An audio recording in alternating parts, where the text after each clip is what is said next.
বিজয় সরকার ঠাকুর ঘরে বসে চোখের জলে বললেন, আবার যদি পাঠাও দয়া, পাঠাবে কি না তা জানি না, তবে যদি কৃপা করে পাঠাও, তোমার কাছে কোনো চাওয়ার নেই।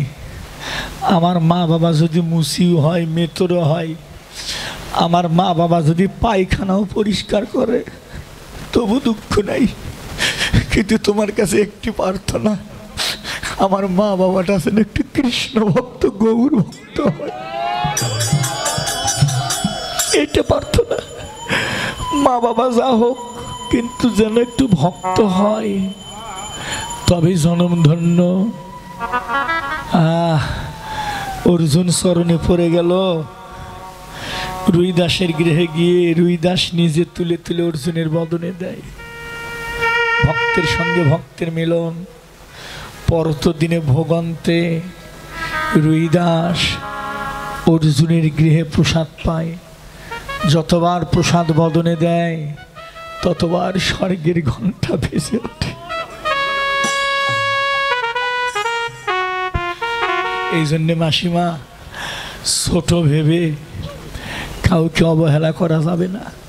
একটা কথা কই মা, যারা প্রকৃতি বৈষ্ণব, যারা প্রকৃতি সাধু, তার কাছে কোনো জাত নাই রে বাবা, তার কাছে কোনো জাত থাকে না। মুসিও সুসি হয় যদি কৃষ্ণ ভজে, সুসিও মুসি হয় যদি কৃষ্ণ টেসে। ভগবান নিজে বলেছে, নারদ, আমি ভক্তিতে চণ্ডালের হই, অভক্তিতে আমি ব্রাহ্মণেরও নই। হরিবল হরিবল। জানো, ভগবানের কাছে কোনো জাত থাকে না। তুমি যদি ভক্তিভাবে দিতে পারো, ভগবান তাহা গ্রহণ করে। তেতা যোগে, আজকাল নতুন নতুন কথা মনে পড়ছে, তেতা যোগে রাম অবতারে সর্বরী নামে একজন প্রভুর ভক্ত ছিল। অনেক দিনের আশা, প্রভু এই দিক দিয়ে রাম লক্ষ্মণ শীতে আসবে, হনুমান আসবে। এ গাছ ও গাছ থেকে ফল পুড়ে ঢালা ভরে সাজি ভরে রেখেছে ফল। প্রভু আসলেন, প্রভুকে বসতে দিয়ে ফলগুলো দেয়। প্রভু ক্ষুধার্ত, ফল সেবা করো। রামচন্দ্র ভগবান ফলগুলো তুলে তুলে বদনে দেয়। রাম লক্ষ্মণে কয়, ভাই তোরে তো ক্ষুধা লাগছে, তুই ফল সেবা কর। লক্ষ্মণ ফল তুলে বদনে দিবে, ফল তুলে বদনে দিতে নিয়ে দেখে খাওয়া ফল। এটো এটো খাইছে না, খাওয়া ফল। লক্ষ্মণ বলল, এই সর্বরী, এ ফলগুলো খাওয়া কেন? যে ফল উঠে সেটাই খাওয়া, যে ফল উঠে সেটাই খাওয়া ফল, এটো ফল, একটাও ভালো ফল নাই, সব খাওয়া। লক্ষ্মণ বলেছিলেন, সর্বরী রে, সর্বরী, এই কেরে এ ফলগুলো খাওয়া কেন, কেন খাওয়া ফল? সর্বরী কয়, জানো প্রভু লক্ষ্মণ, আমি গাছ থেকে ফল পেরেছি আর খেয়ে খেয়ে দেখেছি। কি ভক্ত ছিল! ভক্ত হলে এরকম হতে হবে। সর্বরী বললেন, আমি গাছ থেকে ফল পেরে খেয়েছি আর দেখেছি, যেইটা ভালো লাগছে সেটাই আমি ঝোলাই ভরেছি, আর যে ফলগুলো ভালো লাগেনি ওগুলো আমি ফেলে দিয়েছি। প্রত্যেকটি ফল খাওয়া। লক্ষ্মণ রেগে গেল, ক্রোধান্বিত হলো লক্ষ্মণ। সর্বরী, তোর এত বড় সাহস! একতে জাতে মুসি, ছোট জাত, তার মধ্যে আবার খাওয়া ফল। আমার দাদা রাম হলো ভগবান, তোর এত বড় সাহস, তুই আমার দাদারে খাওয়া ফল দিলি? লক্ষ্মণ রাগান্বিতা, ক্রোধান্বিতা হয়ে ফলের সাজিটা হাতে নিয়ে লক্ষ্মণ দূরে ছুঁড়ে ফেলে দিলেন। সর্বরী ঝপঝপ করে কাঁদে। রাম বলল, লক্ষ্মণ তুই বুঝি কাজটা ঠিক করলি না? লক্ষ্মণ কয়, দাদা চুপ করো তো, ওর এত বড় সাহস, এখন তো মুসি, ছোট জাত, তার মধ্যে আবার এই যে এটো ফল, খাওয়া ফল, কত সোনার থালে অন্ন নিয়ে বসে থাকে, সেখানে তুমি ভগবান যাও না, খাও না? আরে সর্বরীরে খাওয়া ফল, এইটো ফল তুমি সেবা করবে? ও ভুল করেছে, ভগবানকে এটো ফল সেবা দিয়েছে। আস্তে আস্তে সর্বরী মনে মনে খুব কষ্ট পেল। সর্বরী ছিল ভক্ত বাবা, সর্বরী ভক্ত তো মনে মনে কষ্ট পেল। কিন্তু একটা কথা বলি, যারা প্রকৃতি ভক্ত, প্রকৃতি সাধু, তারা না তারা যতই কষ্ট পাক অন্তরে, তারা কোনোদিন কাউকে অভিশাপ করে না, কিছুই বলে না। নিজের আগুনে নিজেই জ্বলে পুড়ে শেষ হয়ে যায়। ওই ধূপকাঠির মতো, ধূপকাঠি যেমন নিজে আগুনে পুড়ে অন্যকে গন্ধ বিলিয়ে যায়, যারা আমার কৃষ্ণ ভক্ত গৌর ভক্ত তারা ধূপকাঠির মতো পুড়ে পুড়ে হরিবল শেষ হয়ে যায়।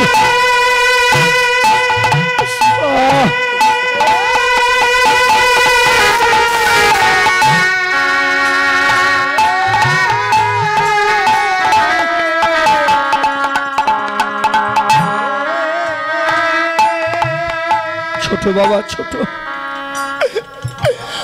সর্বরি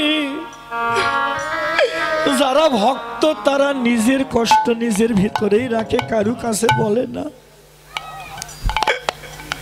কার কাছে বলবে বলবে না, বলার মানুষ একজন, তারা শুধুমাত্র গোবিন্দের কাছে বলে ঠাকুর এই অন্তরের কথাটা তোমার কাছে ছাড়া আর বলার মানুষ আমার এই জগতে কেউ নাই। কার কাছে বলবো? সর্বরি ঘন্টাটা আসতে বাজাইন বাবা, কাশিটা আসতে বাজান। সর্বরি কষ্ট পেল, সর্বরি লক্ষণকে বুঝতে দিল না, শুধু একটা কথা বলো, লক্ষণ তুমি চার অংশের ভগবান, তুমি আমায় চিনতে পারলে না, আমি ছোট জাত, আমি ফল খেয়ে রেখেছি, এটো ফল। লক্ষণ এমা বসো। লক্ষণ তুমি যে ফলগুলো ঘৃণা করে ফেলে দিলে, আমি বলে দিলাম লক্ষণ যেদিন শীতে চুরি হবে, রামের সঙ্গে প্রভুর যুদ্ধ বাজবে, লক্ষণ একদিন রাবণ তোমায় একদিন শক্তিশাল বান মারবে, ওই শক্তিশাল বানে যেদিন তুমি মারা যাবে, এই পৃথিবীর কোনো ঔষধ থাকবে না, সেদিন তোমায় ভালো করতে পারে।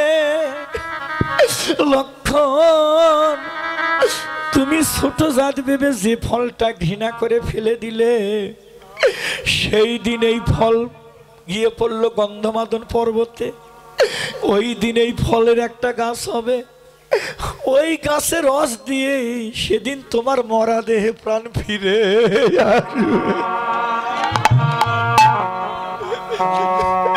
সেদিন ওই গাছের এই ফল দিয়েই তোমার রস দিয়েই তুমি সেদিন মরা দেহে প্রাণ ফিরে পাবে। সেই দিন লক্ষণ যে ফেলে দিল এই গাছটা, ফলটা গিয়ে পড়লেন গন্ধমাদন পর্বতে, ওখানে একটা গাছ হয়েছিল মা, ওই গাছটার নাম ছিল হলো বিশল্য করলির গাছ, যে গাছের রস দিয়ে সেদিন মরা লক্ষণ বেঁচে গেল। রামায়ণ খুলে দেখবেন লেখা আছে। এই জন্য বাবা কাউকে ঘৃণা করা যাবে না, কাউকে না। যেখানে দেখিবে ছাই উড়িয়াও দেখো তাই, পাইলে পাইতে পারো মানিক রতন। দাদা ও দাদা সাবধান, সনাতন শিক্ষা বইয়ের মধ্যে একটা পড়ছিলাম, বইটার নাম সনাতন শিক্ষা। সেই বইয়ের মধ্যে দেখেছিলাম মহাপ্রভু বলেছিল সনাতনকে, সনাতন এ সনাতন, সনাতন দিয়ে বৈষ্ণব সেবা নিস্তার পাইল কেবা, আবার না দিয়েও বৈষ্ণব সেবা নিস্তার পাইল কেবা। আমার ইউটিউব চ্যানেলে গেল এই একটা কথার ওজনে 1 কোটি টাকা। কথাটা ধরে রাখেন, আমি এই কথাটা কোনোদিন কোনো আসরে বলিনি। আমার ইউটিউব চ্যানেলে এখন প্রায় 160 পালারও বেশি চলে গেছে। কালকে দাদার সাথে ছিল, ফতেপুর গান গাইছি, আজকেও সাথে আছে। এই কথাগুলো আমার গোটা পৃথিবীর মানুষ শুনবে। আমি সনাতন শিক্ষা বইটার নাম পড়ে দেখবেন, তার ভিতরে মহাপ্রভু সনাতনকে বলছে, সনাতন সনাতন দিয়ে বৈষ্ণব সেবা নিস্তার পাইল কেবা, আবার না দিয়েও বৈষ্ণব সেবা নিস্তার পাইল কেবা। তার মানে বৈষ্ণব সেবা দিয়েও নিস্তার নাই, না দিয়েও নিস্তার নাই। যদি অন্তরে এতটুকু দ্বিধা থাকে, দ্বন্দ্ব থাকে, তাহলে ওই সেবা আর তোমার পৌঁছিবে না। হরিবল, তোমার আর হবে না। তোমার শশাকার পৃথিবীর সেবা দিছে, তারপরে স্বর্গের ঘণ্টা বাজেনি। যখন রোহিদাস সেবা করলো, স্বর্গের ঘণ্টা বাজলেন। নিচে দিয়ে লেখা আছে, বৈষ্ণব সেবা দিয়ে যদি সংসার হইতো বিমোচন, 1,00,000 কোটি বৈষ্ণব সেবা দিতে পারত রূপ সনাতন। মাসিমা ভালো ভালো খাবার দিলেন, তোমার বাড়িতে গেলাম, একটা মন খুলে কথাও কইলে না। ওই সেবা জীবনেও হবে না মা। তুমি আলু সিদ্ধ ভাত দাও, শাক সিদ্ধ ভাত দাও, তুমি সেটা যদি ভক্তিভাবে দিয়ে একটা প্রণাম করে বলো, কাঙ্গালের গৃহে এই ক্ষুদন্ন সেবা করো, এই সেবাটাই তোমার পৌঁছিবে। হরি বল, হরি বল, হরি বল, হরি বল। কথাগুলো একটু ধরে রাখতে হবে, কথাগুলো মনে রাখতে হবে বাবা, তাছাড়া সব শেষ হয়ে যাবে। তাই আমার আশীর্বাদ করলাম, যতগুলো বৈষ্ণব সাধুগুরু বৈষ্ণব আইছেন, আমার কাঙ্গাল বাবাজি কৃপা করে ভিক্ষা করে অনুষ্ঠানটা করছে, আপনারা কৃপা করে তার প্রসাদগুলো আপনারা গ্রহণ করবেন, এটুকু প্রার্থনা রাখলাম। যাক, আমি আর বলবো না, যেহেতু তার সময়ও শেষের দিকেই হয়ে গেছে, এখন আমি আর বলবো না যে আপনারা আশীর্বাদ করেন। শুনলাম তার কেউ নাই, একটা ছেলে মেয়ে কেউ নেই, তবে আপনারা আশীর্বাদ করবেন, আমিও আশীর্বাদ করলাম। আজকের পর থেকে আমার ওই গৌর হরি, আমার ওই গোপালই যেন তার সন্তান হয়ে যায়, এটুকু হরি বল, হরি বল। ওই ঠাকুরই যেন সন্তান হয়ে তার মৃত্যুর পরে তার সৎকার যেন ভগবান আমার নিজেই করে। হরি বল, হরি বল, হরি বল। হই হইব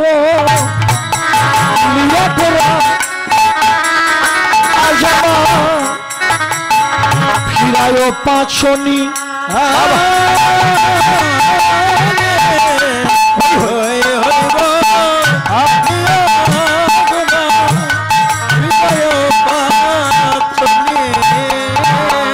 পাঁচনি পাঁচনি পাঁচনি মানে কি কি বাবা?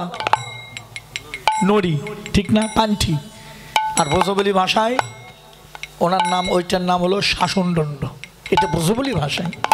আর আমরা যারে বলি নড়ি, পান্ঠি, ধেনুর পালগুলো এদিক ওদিক যেত তো, শাসন করে পথে আনতেন। তাই হই হই বলে গোড়ায় ফিরাই পাঁচনি। পাঁচনি মানে নড়ি, পাঁচনি মানে পান্ঠি, কিন্তু আমি এই ব্যাখ্যা করব না। আজকে একটা নতুন ব্যাখ্যা, পাঁচনি। পাঁচনি পাঁচনি পাঁচনি মানে আমার আমার আমার ভক্তের আমার ভক্তের আমার ভক্তের পাশে উনি নাকি বাবা, ভক্তের সামনে উনি, ভক্তের পাশে উনি, হরি বল, হরি বল, সামনে সামনে উনি, ভক্তের পাশে উনি, ভক্তের সামনে উনি, ভক্তের পাশে উনি, সামনে উনি, ওরে ভক্তের কাইনে উনি, ভক্তের পাবে উনি, সামনে উনি, পিছনে উনি। হরি বল, ভক্তের ডানে উনি, ভক্তের বামে উনি, ভক্তের বামে ভক্তের পাশে উনি, সামনে উনি। সুন্দর কথা মা, ও মা, পাঁচনি পাঁচনি, ভক্তের পাশে উনি, ভক্তের সামনে উনি, ভক্তের ডানে উনি, ভক্তের বামে উনি। যারা ভক্ত হয় ভক্তের মাঝখানে উনি, ওই ভক্ত যে দিকে তাকায় সেই দিকে তার ভগবানের রূপখানা দর্শন করে। তার হরি মাঝে বল, হরি বল। একটা কলার গাছের দিকে তাকায়, তার মধ্যে ভগবান দেখে। যখন ভগবানময় ভক্তের অন্তর হয়ে যায়, ভক্ত যার ভিতরে তাকায়, যেদিকে তাকায় সেই দিকে তার ঠাকুরের রূপখানা দর্শন করতে পারে।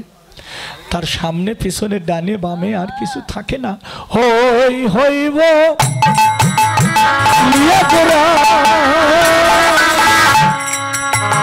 ফিরায় পাঁচনি,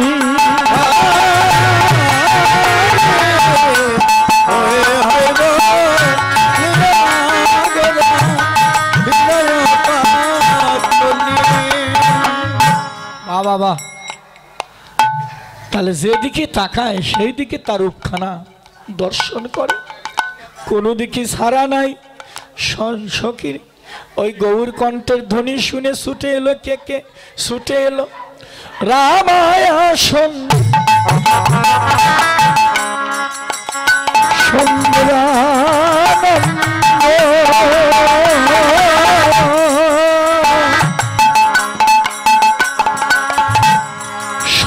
হলো ভাই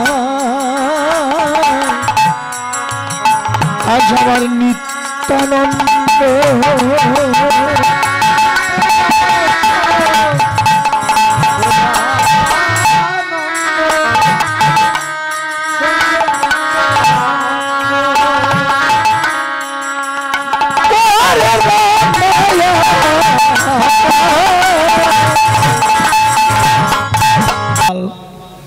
অষ্টকবিরাজ ছয় চক্রবর্তী অদ্বৈত নিতাই গদাধর শ্রীবাস স্বরূপ দামোদর ঠাকুরায় রামানন্দ ষাঠিকন্যা মাধবীলতা সমস্ত ভক্তগণ শশীমায়ের আঙ্গিনায় এসে দাঁড়ালো। কারণ সকালবেলা হরিনাম কীর্তন করতে যাবে প্রভু নিতাইকে নিয়ে। দাঁড়াইলেন। এলো কারা? রামানন্দ। রামানন্দকে বিদ্যানগরের রাজা ঠাকুরায় রামানন্দ। আবার কে এলো? নিত্যানন্দ। নিত্যানন্দ কে মা? আসতে মা, কথা বলো না মায়েরা। নিত্যানন্দ কে? এ মায়েরা বোনেরা, ও দিদি এইদিকে তাকাও, লক্ষ্য করো। ওই গৌরের ভাই যে নিতাই, খালি তাই কিন্তু না, এই নিতাই আমাদের ঘরে ঘরেও আছে বাবা, সবার ঘরে নিতাই আছে, কিন্তু চিনি না তাই। এই জন্য গুরু ধরা লাগে, এই জন্য শিক্ষা মন্ত্র নিতে হয়। তোমরা তো খালি মনে করো যে দীক্ষা নিলেই হয়ে যাবে, না, উপাসনা নিতে হবে। যতক্ষণ শিক্ষা না মন্ত্র গ্রহণ না করবা ততক্ষণ তোমরা নিতাইকে চিনতে পারবে না। এই নিতাইটাও সবাই ঘরে ঘরে আছে। নিতাইকে নিত্যযোগ আনন্দ, সন্ধি বিচ্ছেদ, নিত্যযোগ আনন্দ, তারাই তারাই নিত্যানন্দ। কার নাম নিত্যানন্দ? যেজন নিতই নিতই দয়ানন্দ,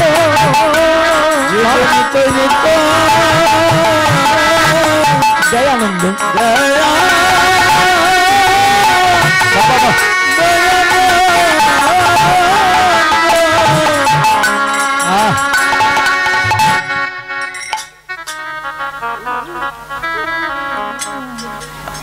আজকে দাদা নতুন করে মায় মা বসতো, এত নড়াচড়া করিস কে বাবুরে, তোরা ছোট মানুষ, বস। তাহলে নিত্যানন্দকে বঙ্কিম দাদা আজকে নতুন নিত্যানন্দকে, যেজন নিতুই নিতুই দেয় আনন্দ, তারই নাম নিত্যানন্দ। জগতে অনেক মানুষ আছে রাস্তা দিয়ে যায়, তাই না বাবা? অনেক মানুষের মুখের দিকে তাকালে মন খারাপ হয়ে যায়। আবার কিছু কিছু মানুষ রাস্তা দিয়ে গেলে দেখলেই ভালো লাগে, ওই মানুষটার সাথে যদি দুটো কথা কইতে পারতাম। হয় না বাবা? এমন হয় না মা? সব মানুষকে দেখলে আনন্দ লাগে? লাগে না। কিছু মানুষকে মানুষ দেখলে আর মন খারাপ হয়ে যায়। আবার কিছু মানুষ দেখলেই ভালো লাগে, যদি দুটো কথা বলতে পারতাম হয়তো আত্মার একটু শান্তি পাইতাম। হ্যাঁ, তাহলে নিত্যানন্দকে, তারই নাম নিত্যানন্দ।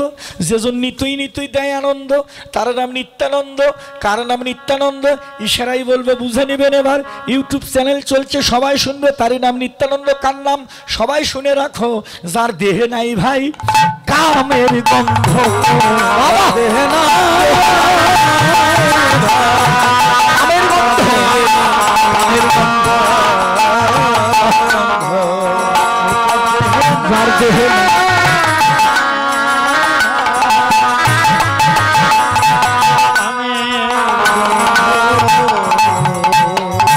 এই জগতে তারা তারা হলো নিত্যানন্দ, যার দেহের মধ্যে নাই কোন কামের গন্ধ।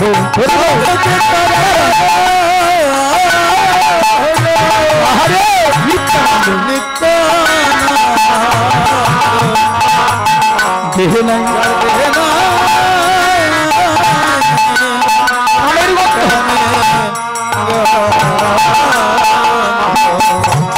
আগে কামের ঘরে মারো তালা, দেখবে কত প্রেমের খেলা। আগে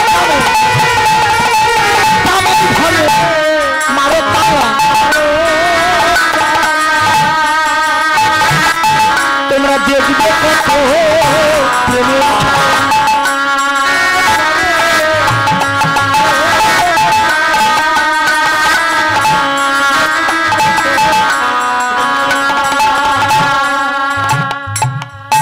এই যে দিদিমণিরা, মাসিমা, কাকিমা, আমি আসরে বলে গেলাম, এই যে কথাটা ধরে রাখেন, এলো শিক্ষা ঘরের কথা। আপনি যতই লক্ষ্মী পূজা, কালী পূজা, দুর্গা পূজা করেন, যতই কিছু করেন, কৃষ্ণ ভজন যদি করতে চান, প্রথম সাবজেক্ট তোমাকে আগে কামটাকে বাধ্য করতে হবে। এ কথা গোসাই ছাড়া আমি সব জায়গাত বলি না। এই এলাকা দিয়ে আমার অনেক শিষ্য সেবক আছে, অনেক শিষ্যরা আমার আসরে আছে, তাই কথাটা বললাম। কৃষ্ণ ভজন করতে চাইলে তাকে আগে কামের ঘর ঠিক রাখতে হবে, আগে দেহটা ঠিক রাখতে হবে। আগে দেহটা, এই দেহ ঘর আপনাকে আগে ঠিক রাখতে হবে। ভক্তি শাস্ত্রে বললেন কামের ঘরে মারো তালা, দেখবে কত প্রেমের খেলা। কৃষ্ণ অনুরাগী যারা, তাদের নয়ন দেখলে যাইরেছে না, তাদের কাম নদীতে চর পড়েছে, প্রেম নদীতে জল ধরে না, মহাভাবের মানুষ হয় যে জমা। এটা কি এই দেশের কথা? এটা কি সামান্য কথা?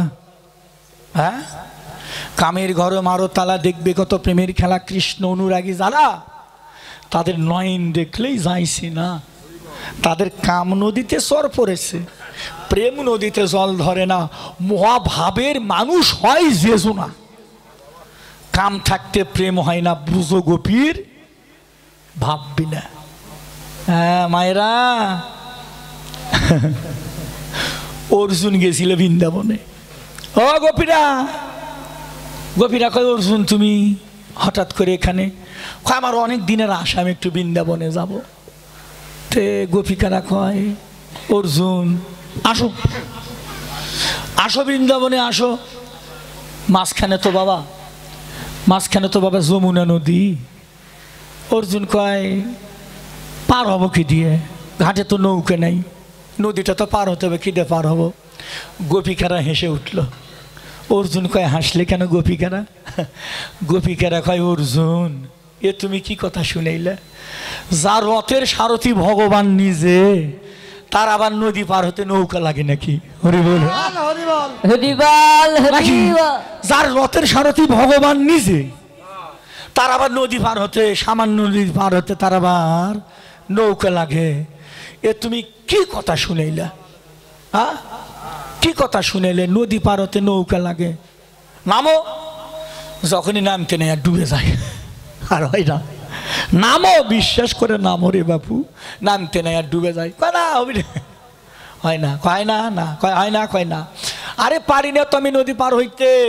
এ মায়েরা লক্ষ্য রাখো, বোনেরা মায়েরা, তোমাদের জন্য কথাটা ইউটিউব চ্যানেল, নতুন কথাটা আজকে চ্যানেলাম। নামো। অর্জুন নামতে নেই আর ডুবে যায়, হয় না।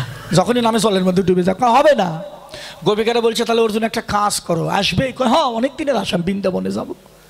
গোপিকারা বলছে অর্জুন তাহলে কাজ করে কি? গোপিকারা কয় অর্জুন চোখ বন্ধ করো, তাকায় না যান, যখন তাকাইতে করবে তখন তাকাবা, তার আগে চোখ খুলবে না। আচ্ছা। অর্জুন চোখ বন্ধ করে দাঁড়াইছে। গোপিকারা কিছুক্ষণ পরে অর্জুন চোখ খোলো। ওর চোখ খুলছে। কয় দেখো সে থেকে বৃন্দাবনে আইছে। কমা কখন আসলাম? ও জানেই না কখন বৃন্দাবনে নদী পার হয়ে চলে আইছে। গোপিকারা কয় অর্জুন বৃন্দাবনে আসলে তো? হ্যাঁ, ভালো করে দেখো, আইসো তো? হ। গোপিকারা কয় অর্জুন তাহলে একটা কাজ করো। কি কাজ? কয় আসলে যখন বৃন্দাবনে, তাহলে কৃপা করে তুমি একটু আমাদের চরণেতে একটু ভক্তি দাও। অর্জুন কয় কি? কি কইলে? আমি তোমাদের চরণে ভক্তি দেব? পঞ্চ পাণ্ডবের শ্রেষ্ঠ পাণ্ডব অর্জুন, 100টা হাতির যতটুকু শক্তি, তার সাথে বেশি শক্তি আমার দেহে। আর আমি কাম পাইনি ওই মেয়ে মানুষের পায়ে। আমি একই কথা কও, যার রথের সারথি ভগবান নিজে, আমি রথে বসে থেকে আর ভগবান রথ চালাই, আর আমি তোমাদের চরণে ভক্তি দেবো ভাবলে কি করে? গোপিকারা কয় ভক্তি দিবা কি না সেটা কয় জীবনেও না। আবার কয় অর্জুন ভক্তি দিবা কি না? কয় না, দিতে পারবো না, মেয়ে মানুষের পায়েতে আমি জীবনেও ভক্তি দেবো না। আবার গোপিকারা বলছে বলো অর্জুন ভক্তি দিবা কি না? অর্জুন বলল আমি ভক্তি দিতে পারবো না। গোপিকারা কয় অর্জুন তা কে বলতো বৃন্দাবনে আসলা? তা এই রাধাকৃষ্ণের সঙ্গে দেখা হয়েছে। কে বলতো বৃন্দাবনের মাটি খুঁজলাম, ওরা যে কোন মন্দিরে আছে কি করে জানি। তো গোপিকারা কয় যাও।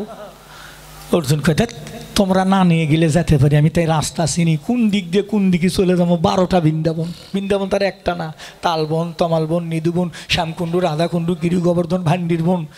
রাধাকৃষ্ণ যে কোন বনে আছে তা তো জানি না, তোমরা তো জানো, তোমরা নিয়ে চলো। গোপিকারা কয় যাবা? কয় হ। কয় সত্যি যাবা? কয় হ। যাবা? কয় হ।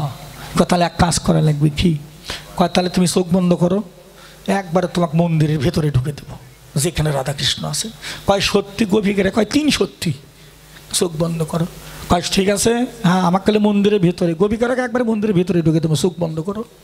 অর্জুন আবার চোখ বন্ধ করছে। গোপিকারা কিছুক্ষণ পরে করছে অর্জুন চোখ খোলো। অর্জুন আবার চোখ খুলছে, চোখ খুলে দেখে আবার নদীর ওই পার, আবার ওই পার, আবার নদীর ওই পার। এই এই এই এই কি, আবার যে নদীর এই পার এলাম। সেদিন গোপিকারা বলেছিল অর্জুন তোমার মতো ব্যক্তির জন্যে বৃন্দাবনের মাটি তোমার জন্যে নয়। যদি কোনোদিন কখনো নারীকে সম্মান করতে জানো, সেই দিনকে বৃন্দাবনে এসো, তুমি খুঁজতে পারো। দেখেছেন বাবাজিরা, খালি কীর্তন শুনে যাইন না। হ্যাঁ, যে কথা কইলাম একটু হিসাব করেন। নারীকে কেউ অসম্মান করেন না, বাড়িতে গিয়ে 2-1 হাত বাড়ানা ভক্তি টক্তি দিন, হরিবল হরিবল। ঠিক দেন, আছে। টাকা দেন, আরো কমাই দেন, দেন টাকা দেন। এমন কথা আজকে আসরেত কমু, এরা মনে করেন আজকের থেকে আপনাকে ভক্তি দেওয়া শুরু করবে। এতদিন তো আপনারাই ভক্তি দিয়েছেন স্বামীর পায়ে, আর আজকে থেকে ওরাই আর আপনি করে পায়ে ভক্তি দিবিনি। কিন্তু টাকা দেওয়া লাগবে, টাকা না দিলে কমো না, টাকা দিলে কমো। আর যদি বাবারা আপনাকে করে পায়ে ভক্তি না দেয়, আবার আপনি করে টাকা আপনারা ঘুরে নিয়ে যায়নি। কিন্তু বাবুজিরা কথা সত্য, সাধন জগতে গেলে তাকে নারীকে সম্মান দিয়ে চলতে হবে। সাধন করো নারী, সাধন করো নারী, সাধন করো নারী। নারী তত্ত্ব না জানিয়ে যেও না কেউ নারীর বাড়ি। হরি বল, হরিবল। তাই না বাবাজি? অনেকে আছে নারীকে মানেই না, অনেক মানুষই আছে কয় নারী কি, কিন্তু বোঝে না, ও জানে না যে নারী ছাড়া কখনো কোনোদিন সাধন পথে অগ্রসর হওয়া যায় না বাবা। সাধন জগতে যাইতে চাইলে আপনাকে নারীর সম্মান করতে হবে, নারীকে আপনার জাগাতে হবে। যদি এইগুলো নারীরেও সঙ্গ না করেন, তারপর আপনি নারী সঙ্গ করতে হবে। কোন নারী? এই দেহের ভিতরে 72,000 নারী আছে, তাকে জাগাইতে হবে। না হলেও 3.5 নারী আপনাকে জাগাইতেই হবে, তারপরে সাধন হবে। তাছাড়া 3টে নারীকে জাগাইয়ে ইরা, পিঙ্গলা, সুষমা, এই 3টি নারীকে জাগ্রত করে তারপরে আমাদের সাধন জগতে প্রবেশ করতে হবে। এই যে নারী ছাড়া যাই যেটাই বলো হয় না। এই জন্যে কারা রামানন্দ, কে নিত্যানন্দ, নিত্যযোগ আনন্দ, যেজন নিতুই নিতুই দেয় আনন্দ, যার সঙ্গ করলে পারে প্রেমের তরঙ্গ, সে নিত্যানন্দ। মনকে জয় করে তারাই রমণী। মাসিমা, রমণী মানে কিন্তু খালি নারী না, পুরুষও রমণী হইতে পারে। হয়নি বাবা? পুরুষ মানুষ নারী হয়নি? হয়েছে, হয়েছে। পারলে এখনো আছে, যায় দেখে আসবেন। পুরুষ মানুষও রমণী হয়, পুরুষ দেহে রমণী হয়েও সে তার গুরু সেবায় লেগেছিলেন। যে ভক্তটির নাম ছিল আপনারা চেনেন, যার নাম ছিলেন রাজশাহী খেতুরি ধামে ঠাকুর নরোত্তম। ঠিক আছে কথাটা? ঠিক আছে বাবাজি? নরোত্তম সে পুরুষ দেহেও নারী হয়েছিল। 750 বিঘা জমি সম্পত্তির মালিক। খেলা কথা? 750 বিঘা সব ত্যাগ করে চলে গেছে, আর ফিরেনি সংসারে, আর ফিরেনি। এই জন্য বললাম, মা, বাবা, বাবু, কিছু না হারাইলে কিছু পাওয়া যায় না রে, কিছু না হারাইলে কিছু পাওয়া যায় না। যে হারাই সেই পায়, যে হারায়নি তার জীবনে সে কিছু পায়। যারা ভক্ত তারা ভালো লাগে না, বাড়ি ঘর সব ত্যাগ করে ছুটে আসে। এই যে 2টা মানুষ সব জায়গাতে, এমন কোনো টাঙ্গাইল জেলার গান নেই যায় না। পরশুদিনে গান গাইছি কালিয়াতে, সেখানেও গেছে, আবার এটি। আমার বান্দর অনেক সময় কয় এদের কি সংসার নাই, বাড়ি ঘর নাই? আমি কই আছে, কয়রা সব জায়গাতে যায়, সংসার কখন করে? আমি এদের বাসা ঘরে বুঝাই, বাবা রে, গৌর বলে, কৃষ্ণ বলে যার প্রাণ কাঁদে, এই মায়ার সংসার তার কাছে ভালো লাগে না। এই মায়ার সংসার তার কাছে সবাই ভুলে রাখো বাবা। ভালো লাগে না। করবে না, যাই যেখানে বসে আছো সামনে পিছনে ডানে বামে ভক্ত বসে আছো একটু ধুলি মাখো, খালি শাড়ির মধ্যে হাত লুকাই হাত কাটা জগন্নাথ হয়ে বসে থাকো না, ঠুটা জগন্নাথ, জগন্নাথের কিন্তু হাত নাই। অতএব কীর্তন শুনবা, চোখের জলে ভাসবা, সামনে পিছনে ডানে বামে ভক্ত বসে আছে ধুলি মাখবা। কেন বলছি জানেন? আপনি সবার ধুলি মাখলেন, সবার সাথে আলিঙ্গন করলেন, সবাইকে বক্ষে নিলেন, আপনার পাশে একটা মানুষ বসা, গায়ে ময়লা, ছিঁড়া জামা, পাগল, আপনি ঘৃণা করে তারে বক্ষে ধরলেন না। হয়তোবা হতে পারে ওই মানুষটাই ভগবান, হয়তো হতে পারে মানুষটাই ভগবান তোমার পাশে বসে কীর্তন শুনে চলে গেল। অহংকার অভিমানে আমার ভগবানকে বক্ষে ধরা হলো না। যেখানে দেখিবে সাই উড়িয়েও দেখো তাই, পাইলে পাইতে পারো রে মানিক রতন।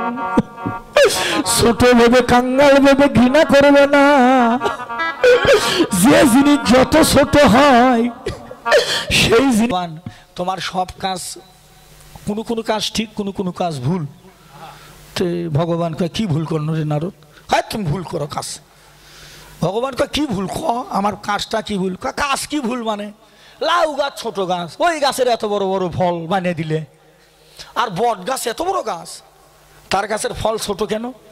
তাহলে কি এটা তুমি ভুল কাজ করনি? ভগবান হেসে উঠল, কোনো উত্তর দিল না। ভগবান আর নারদ যায়, চৈত মাসে দিন, যাতে যাতে ক্লান্ত শরীর। ভগবান কয় নারদ স বট গাছের নিচে একটু বিশ্রাম করি। হ্যাঁ, নারদ আর ভগবান বট গাছ তলায় শুয়ে পড়েছে। হঠাৎ করে ওই একটা বটের গোটা ছিঁড়ে নারদের নাকের উপর পড়ছে। নারদ কি সে দেখে বটের গোটা। কৃষ্ণকে কেন নারদ কি হলো? কয় ঠাকুর বটের গোটা নাকের উপর পড়েছে তাই ঘুম ভেঙে গেছে। ভগবান কয় কে নারদ? এ নারদ, এই বটের গোটাটা ছোট না হয়ে যদি লাইয়ের মতো হতো। নারদ কয় ঠিকই তো ভগবান, তাহলে তো আমি আজ হরি বল। নারদ কয় ঠাকুর তাহলে তো আজকে আমি হরি বল, তাই না বাবা? আচ্ছা লাইয়ের মতো যদি বটের গোটাটা হতো, ওই নারদ ব্যস্ত নাকি? নারদ উঠে কৃষ্ণের চরণে ভক্তি দিয়ে কয় ভগবান তুমি ঠিক আমি ভুল।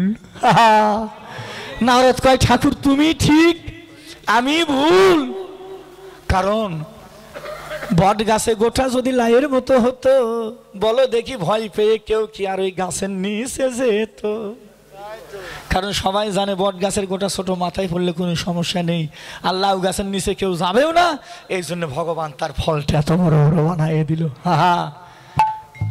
আর তোমরা কও ভগবান নাই? হ্যাঁ, কে বলছো ভগবান নাই? তোমরা সৃষ্টির দিকে লক্ষ্য করো, তাহলে বুঝতে পারবা ভগবান আছে কি নাই। যারা বোকা তারা কয় ভগবান নাই। নাই নাই। এক লোক একজনের কাছে 10,000 টাকা পায়, তো বাবা ছেলে বসে আছে, তো এই লোক কথা বলতে বলতে আসে। এখন বাবা ছেলের কাছে শোন কি, ওই যে ওই লোক আমার কাছে টাকা পায়, ওই লোক আসা মাত্র তুই কবি বাবা বাড়ি নেই। ছেলেটা আবার ক্লাস3 পড়ারও বুদ্ধি আছে। কে আমি মিথ্যা কথা কমো? কে তুমি বাবা বাড়িত? মিথ্যা কথা করতে যাবো কেন? আমি সত্যিটাই কমো যে বাবা বাড়িত। এই শোন, যা কই তাই শোন। ওই লোক এসে খাওয়া মাত্র কবি বাবা বাড়ি নাই। বাবা কি কয়? ওই কয়ে ওই লোকটা ঘরের মধ্যে গিয়ে কাঁথা গায়ে দিয়ে শুয়ে পড়ছে। পাওনা দাঁড়াইছে, আসে কেবল দাঁড়াইছে, টাকা ঢুকে গুলো চাইনি, টাকা কিন্তু চাইনি, কেবল দাঁড়াচ্ছে। করছে কাকা বাবা বাড়ি নেই, টাকা কিন্তু চাইনি। টাকা না আছে তুই করছে কাকা বাবা বাড়ি নেই। কাকা এই এখনই তোর বাবার কথা শুনলো। কিসের বাবা বাড়ি নেই? কয় কাকা বাবু বাবা বাড়ি নেই। এই এখনই তুই আর তোর বাবার কথা শুনে বাড়ির মধ্যে ঢুকলাম, কই তোর বাবা? বাবা বাড়ি নেই। হঠাৎ করে দরজা খোলা আছে, এ দেখে মানে কাঁথা গায়ে দিয়ে শুয়ে পড়ছে। দাদা কি দুঃখের বিষয়ে, কাঁথাটা হলো ছোট, মুখ ঢাকলে পাও বাড়ায়, পাও ঢাকলে মুখ বাড়ায়, মানে ছোট কাঁথা, মানে মুখটা ঢাকছে কিন্তু পাও দুটে বারোয় আছে। পাওনাদার কাছে কে রে, পাও কার? আচ্ছা পাও দেখা যাচ্ছে, পাও কার? ছেলে কয় কাকা পাও আছে বাবা নাই। পাও আছে বাবা নাই। তো বাবাজিরা পাও আছে বাবা নাই। যার বিশ্বাস নাই তার কাছে ভগবান নাই, যার বিশ্বাস আছে তার কাছে ভগবান আছে। পাও আছে বাবা নাই। যার বিশ্বাস আছে তার ভগবান আছে, যার বিশ্বাস নাই তার কোনো ভগবান নেই। দাম সুদাম দাম বসুদাম মধুমঙ্গল সুবাহু মহাবাহু স্তোপ কৃষ্ণ বলিভদ্র বলরাম সুবল 12 জন রাখাল সবাই সমাবেত পথে। এখন আমাদের কানাই ভাইয়া আসেনি। বলরাম বলল, শ্রীরাম তুই একটু দেখতো ভাই, আমাদের কানাই ভাইয়া কি করছে, এত বেলা হয়ে গেল কেন আসে না? এজ এ তত্ত্বটা মা একটু শান্ত হন। শ্রীরাম বলছে, দাদা তুমি যাও, কারণ বলরাম হলো সবার বড় আর এরা হলো ছোট। কৃষ্ণরও বড় বলরাম। বলাই দাদা তুমি যাও। বলরাম বলল, শ্রীরাম তুই যা, কারণ তুই একা হয়ে এতগুলো নবলক্ষ ধেনুর পালকে দেখে রাখতে পারবি না, কারণ আমি তো এদের সবার বড়, আমার কথা এরা সবাই শুনবে, কিন্তু তোর কথা কেউ শুনবে না। হরি বল, সুন্দর তত্ত্ব। কারণ বড় দাদা হলে তার কিন্তু একটা আলাদা সম্মান, আলাদা একটা ভার থাকে। অতএব তুই যা। এবার বলরাম ধেনুর পালগুলো দেখে রাখলেন আর শ্রীরামকে পাঠাইলো নন্দালয়ে। শ্রীরাম নন্দালয়ে গিলে দেখে কানাই মা যশোদার কোলে বসে বসে ক্ষীর সরলবণী ছানা মাখনে সেবা করছেন। সেবার সময় কথা বললেন না। এ মায়েরা, সারা জনম খালি কীর্তন শুনে গেছেন, আজ একটু কীর্তন শিখে যান। ওই ঘরের মধ্যে যাই যান, মনে থাকে যে দুলাল দাদা আসরেত কইছিল। সারা জনম তো খালি পালা শুনছো, পালা, ছাইয়ের পালা আর খ্যারের পালা। খালি পালা শুনলে হবে না, এই কথাগুলো হৃদয়ে ধারণ করতে হবে। আমার গোসাই বলেছিল, বাবারে শোনার নাম ধর্ম নয়, জানার নাম ধর্ম নয়, মানার নাম হলো বাবা ধর্ম। সারা বহু বই পড়ছি, জানি, মানি না, ও জানার কোনো দাম আছে? আপনি সারা রাত দিন বসে কীর্তন শুনলেন, ওই মরে যায় সব ভুলে গেলেন, ওই শোনারও কোনো দাম নেই। এখানে একটা সুন্দর তত্ত্ব দিলেন জীবের জন্যে। কানাইয়ের সেবা করছে শ্রীরাম, চুপচাপ সেবা দর্শন করলেন। সেবার সময় কথা বলা চলে না। ভাত গ্রাম থেকে এই যে 19 তারিখ, 19 না বাবা, পৌষ মাসের 19, হরিবাবুর বাড়িতে গান করে, মানে ভোটের একদিন আগে। 21 তারিখে ভোট, 7 তারিখে ভোট হয়েছে, আমি 5 তারিখে ওখানে কীর্তন করে 6 তারিখে বাড়ি গেছি। এ মা, মা সোনার মায়েরা,